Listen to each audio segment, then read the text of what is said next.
Hiniling ng ilang grupo sa Ombudsman na ilabas ang SALN ni na Pangulong Bongbong Marcos, VP Sara Duterte at iba pang opisyal.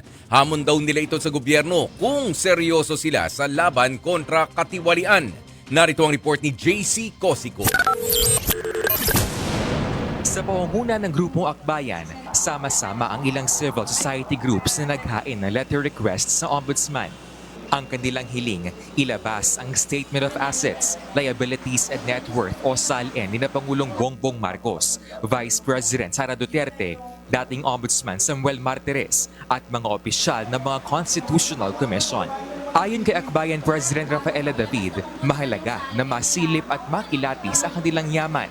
Ito ay test of this government's seriousness on really making sure that transparency and accountability is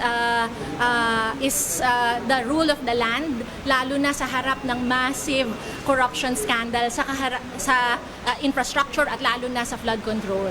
Matatanda ang nilimitahan ang SALN access sa ilalim ni dating Ombudsman Martires dahil nagagamit daw ito sa pamumulitika.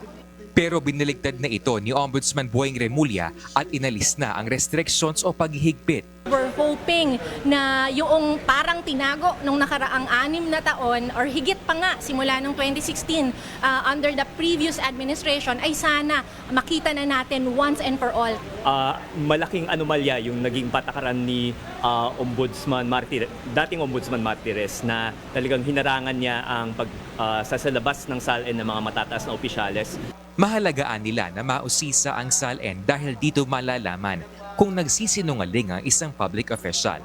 Bakit yung isang congressman merong 10 bahay sa Forbes at 1 hektaryang property na ang halaga nun ay hindi mo na malaman, baka trilyon na. Pag binulat-lat ang SALN niya, at di nag-reflect yung mga properties niya sa Forbes, may tinatagong malinaw. Simula November 15, pwede nang hingin ang SALN ng government officials sa Ombudsman matapos ilathala ang memo ukol dito noong October 31. Sagot naman ng palasyo sa paghiling ng grupo sa SALN ng Pangulo. Hindi naman po pipigilan ng Pangulo yan. Hintayin po nila kung ano po magiging tugon ng Ombudsman. Wala pang tugon ng Office of the Vice President o ang kampo ni Martires ukol dito. Nagbabalita mula sa Frontline, JC Cosico, News 5. Mga kapatid, ako po si Ruth Cabal. Dito tayo sa totoo, dito tayo sa True FM. Mag-follow at mag-subscribe din po kayo sa aming social media accounts at True Network PH. Diyan po yan sa aming X na dating Twitter, sa FB, sa Instagram, sa YouTube, sa TikTok at sa mga podcast. At syempre, tutok din po kayo sa Signal True TV Channel 19.